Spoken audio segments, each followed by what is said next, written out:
Assalamualaikum warahmatullahi wabarakatuh. Halo semuanya.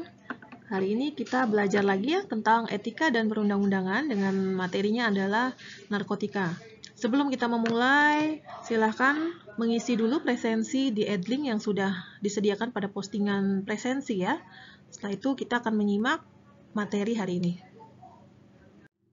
Definisi narkotika, di mana narkotika ini adalah zat atau obat yang berasal dari tanaman atau bukan tanaman, baik sintetis maupun semi-sintetis, yang dapat menyebabkan penurunan atau perubahan kesadaran, hilangnya rasa, mengurangi sampai menghilangkan rasa nyeri, dan dapat menimbulkan ketergantungan, yang dibedakan ke dalam golongan-golongan sebagaimana terlampir dalam Undang-Undang tentang Narkotika.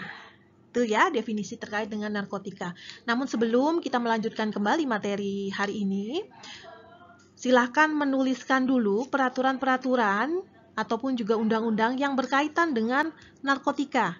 Di Edlink sudah Ibu Yanti sediakan untuk menuliskan tugas pertama ya. Jadi silahkan menuliskan peraturan dan perundang-undangan ya yang berkaitan dengan narkotika. Segera dikerjakan, setelah itu kita kembali lagi untuk melanjutkan materi berikutnya.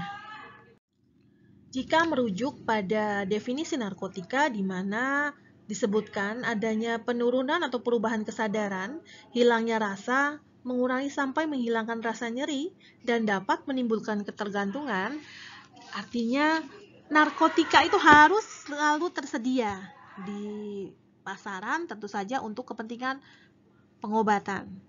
Namun karena ada efek ketergantungan maka peredarannya harus dibatasi sehingga perlu adanya undang-undang yang mengatur tersendiri terkait dengan peredaran narkotika. Nah, tujuan dari Undang-Undang Narkotika yang pertama adalah bagaimana menjamin ketersediaan narkotika untuk kepentingan pelayanan kesehatan dan pengembangan ilmu pengetahuan dan teknologi.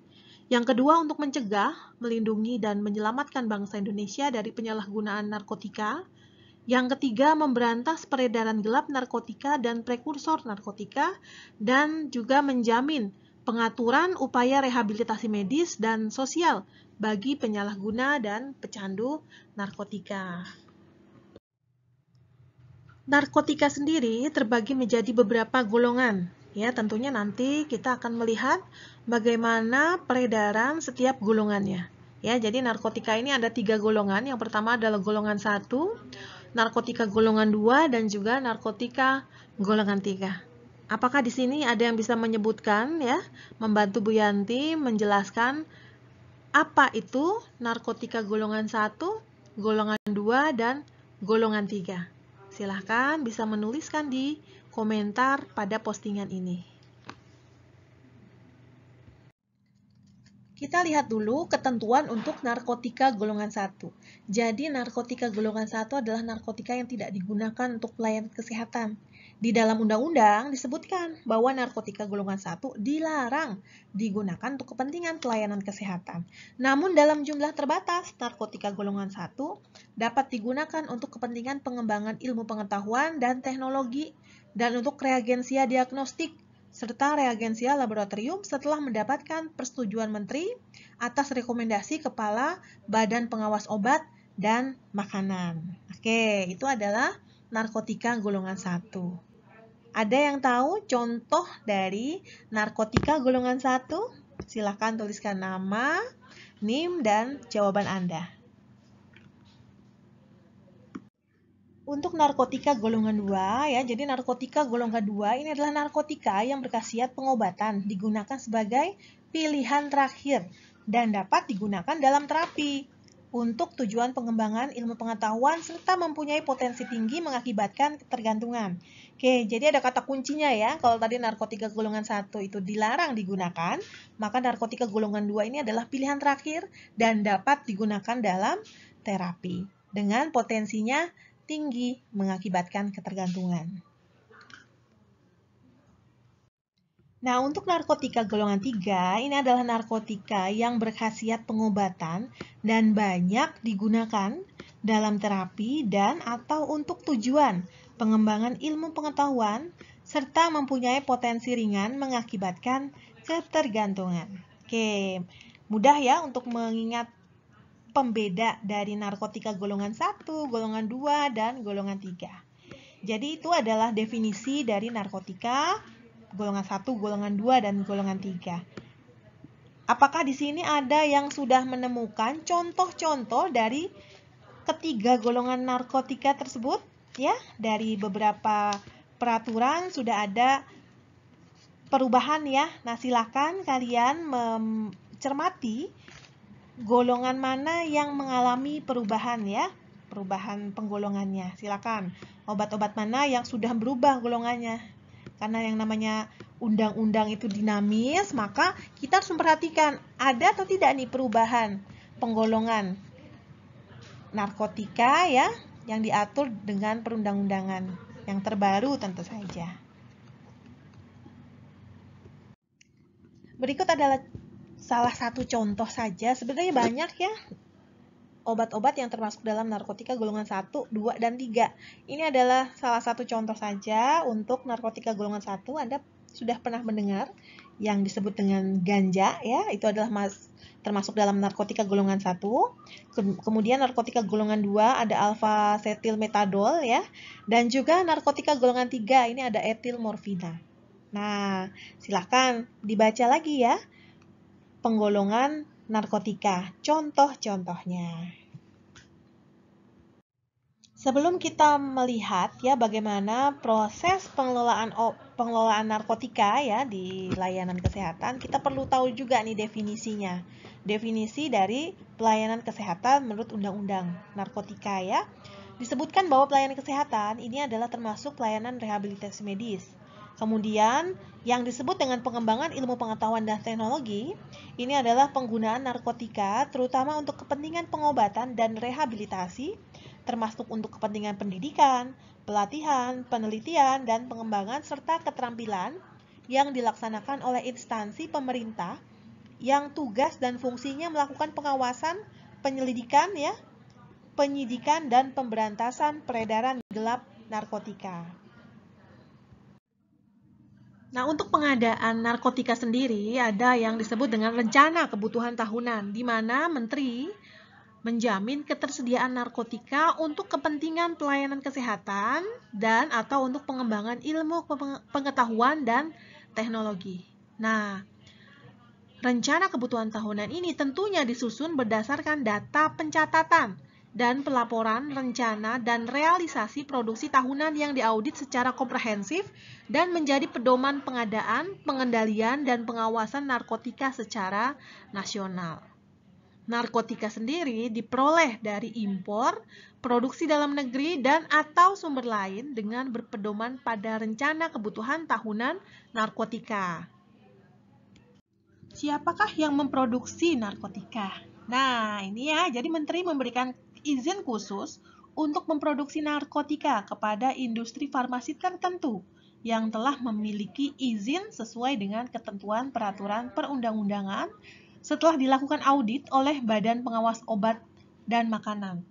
Khusus untuk narkotika golongan 1 ini tidak dilarang ya diproduksi dan atau digunakan dalam proses produksi, kecuali dalam jumlah yang sangat terbatas untuk kepentingan pengembangan ilmu pengetahuan dan teknologi.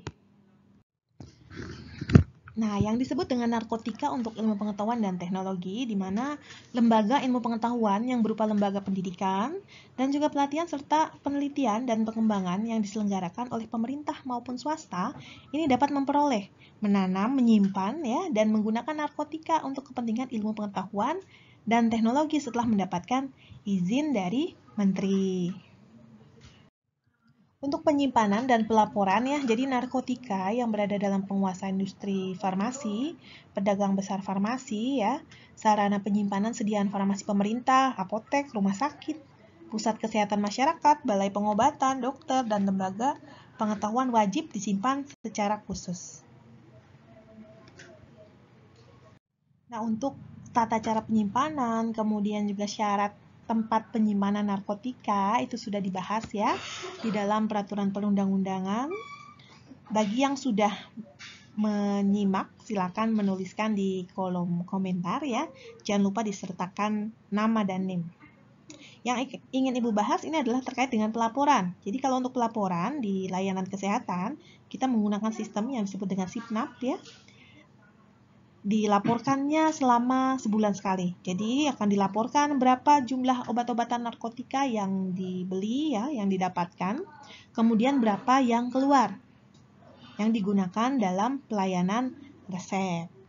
Namun karena di sini lulusan S1 belum dapat mengelola narkotika secara mandiri, maka untuk SIPNAP dikelola langsung oleh apoteker pengelola atau apoteker penanggung jawab. Untuk peredaran, di mana narkotika ini dalam bentuk obat jadi hanya dapat diedarkan setelah mendapatkan izin edar dari menteri. Dan untuk narkotika golongan 2 dan golongan 3 yang berupa bahan baku, baik alami ataupun sintetis ya, yang digunakan untuk produksi obat diatur dengan peraturan menteri. Untuk penyaluran narkotika hanya dapat disalurkan oleh industri farmasi, pedagang besar farmasi, dan sarana penyimpanan sediaan farmasi pemerintah. Dan industri farmasi ini yang tertentu tadi hanya dapat menyalurkan narkotika kepada pedagang besar farmasi tertentu, apotek, sarana penyimpanan sediaan farmasi pemerintah tertentu, dan rumah sakit. Nah, untuk pedagang besar farmasi tertentu ini hanya dapat menyalurkan narkotikanya kepada pedagang besar farmasi tertentu lain, apotek, sarana penyimpanan sediaan farmasi pemerintah tertentu, rumah sakit, dan lembaga ilmu pengetahuan. Dan untuk sarana penyimpanan sediaan farmasi pemerintah tertentu, hanya dapat menyalurkan narkotika kepada rumah sakit pemerintah, pusat kesehatan masyarakat, dan balai pengobatan pemerintah tertentu. Nah, ini pengecualian ya untuk narkotika golongan 1. Ini hanya dapat disalurkan oleh pedagang besar farmasi tertentu kepada lembaga ilmu pengetahuan tertentu untuk kepentingan pengembangan ilmu pengetahuan dan teknologi. Kalau tadi kita sudah bicara siapa saja nih yang boleh menyalurkan narkotika, sekarang bicara terkait dengan penyerahan. Ya, narkotika tidak boleh sembarangan ya untuk diserahkan. Jadi penyerahan narkotika hanya dapat dilakukan oleh apotek, rumah sakit, pusat kesehatan masyarakat, balai pengobatan, dan dokter. Sementara apotek hanya dapat menyerahkan narkotika kepada rumah sakit, pusat kesehatan masyarakat, apotek lain, balai pengobatan, dokter, dan pasien. Tentu saja pasien yang mendapatkan narkotika itu adalah pasien yang dapat menunjukkan atau berdasarkan resep dokter. Jadi tidak sembarangan ya pasien mendapatkan obat narkotika. Untuk lebih mudah mungkin dibuat bagan saja ya. Jadi silakan nanti Anda semua membuat bagan mulai dari alur penyaluran sampai dengan penyerahan ke tangan pasien. Baiklah, jadi ini adalah sesi 1 untuk perkuliahan hari ini ya terkait dengan materi narkotika. Untuk materi selanjutnya kita masuk pada sesi kedua ya. Jangan lupa untuk semua tugas segera dikumpulkan melalui Edlink dan juga melalui postingan di video ini. Tuliskan nama dan juga NIM untuk memudahkan dalam identifikasi nilai yang akan didapatkan. Oke, Bu Yanti tutup untuk sesi 1 hari ini. Terima kasih. Wassalamualaikum warahmatullahi wabarakatuh.